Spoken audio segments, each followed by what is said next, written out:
नमस्कार, सासूबाई सुनबाई होम बाईट्समध्ये तुम्हा सर्वांचं मनपूर्वक स्वागत. तर आज आपण बनवत आहोत बीटरूट क्रॅकर्स. तर यासाठी लागणारं साहित्य आहे, या ठिकाणी आपण फ्रेश बीट घेतलेले आहेत, गव्हाचं पीठ, तांदळाचं पीठ, बेसन पीठ, तीळ, पांढरे तीळ घेतलेले आहेत, आलं, लसूण आणि मीठ. तर सर्वात प्रथम आपण बीटची साल काढून घेणार आहोत आणि याला कुकरमध्ये शिजायला लावणार आहोत. तर अशा प्रकारे आपल्याला बीटची साल काढून घ्यायची आहे.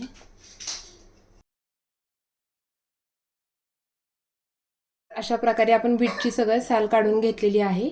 तर यामध्ये आपण आता थोडंसं पाणी ॲड करून याला कुकरमध्ये शिजवून घेणार आहोत. या ठिकाणी तुम्ही पाहू शकता आपलं बीट छान असं शिजवून झालेलं आहे. तर याला आपण आता मिक्सरमध्ये बारीक करून घेणार आहोत.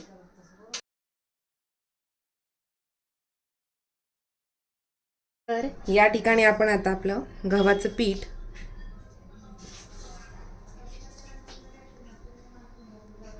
तांदळाचं पीठ, बेसनचं पीठ,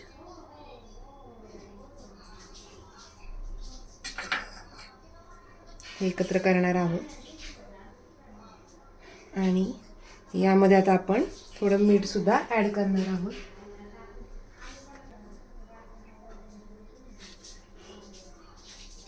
सगळ्यात पहिले याच्यामध्ये मिक्सरला जे बारीक केलेलं आपण आलं, लसूण आणि बीट, तर हे एकत्र करून घेणार आहोत.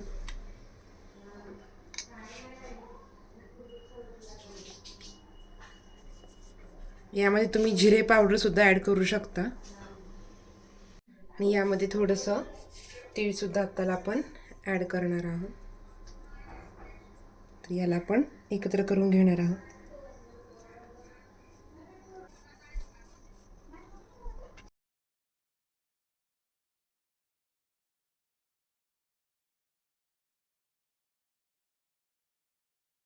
कणिक तयार झालेली आहे.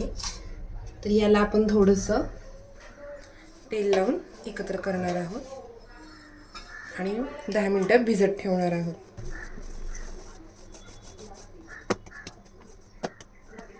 चला, तर आता आपण इथे आपण कणिक भिजवलेली याची पोळी करायला घेणार आहोत आणि मग त्याचे आपण काप करणार आहोत आणि त्याला बेक करणार आहोत नंतर. अशा प्रकारे मी इथे गोळी बनवलेली आहे.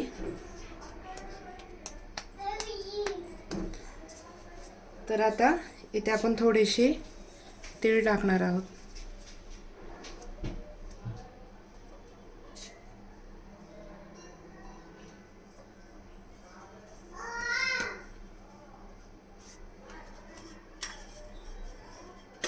आणि जर पीठ चिटकत असेल तर याला थोडंसं गव्हाचं पीठ लावायचं आहे.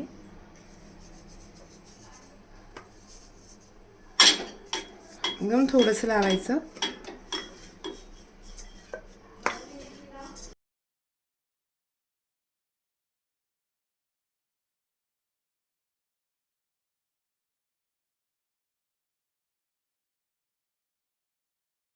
तर अशा प्रकारे आपली तर पोळी लाटून झालेली आहे. तर याचे आपण आता काप करून घेणार आहोत.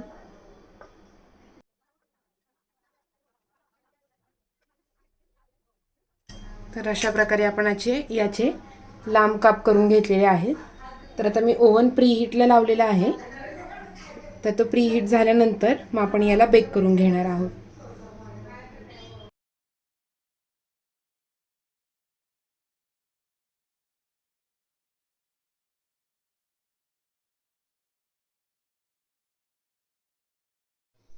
मस्त असे क्रिस्पी खूप छान झालेले आहेत. तर अशा प्रकारे आपले परफेक्ट असे बीटरूट क्रॅकर्स तयार आहेत. तुम्ही सुद्धा ही रेसिपी नक्की ट्राय करा आणि आवडली असेल तर लाईक, शेअर आणि सबस्क्राईब करा. थँक्यू.